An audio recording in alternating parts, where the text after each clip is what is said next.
I'm just looking at what the Red Wings traded Philip Hronek to the Canuck for, and it was a first and a fourth.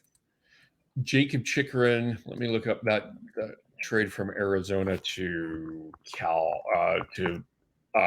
Ottawa. That was a conditional first, and it was three picks for Jacob Chikrin.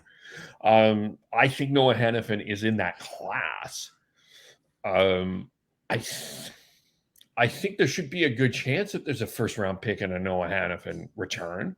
No, Yeah, maybe. Like they're different players at different times in their career too, and they didn't have to sign them either. We're talking about UFAs, not potential RFAs or players who have contracts.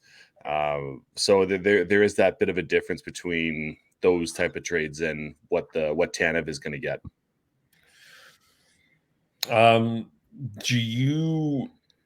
I think with I wonder if Hanifin, if you're the Flames, whoever is interested in him, you can try to see if they want to sign him long term before you make that trade, and maybe that ups the value a little bit.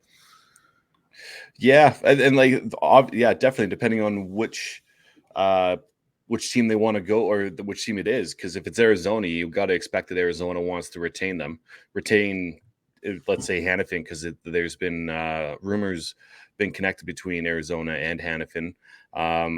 So overall, you got to look at every single possibility, and if that's going to help bring the value up and actually have a sign and trade like they did with Matthew Tkachuk, then yeah, I don't see why not. Yeah, so I think we're looking at hopefully a first, definitely a second.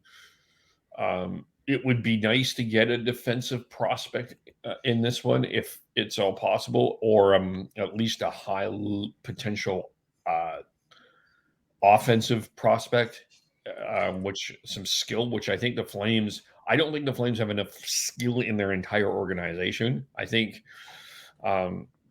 they've got a lot of grit. I think we're seeing grit and some super intelligence from guys like Connor Zary and Pospisil, but I don't know if this is.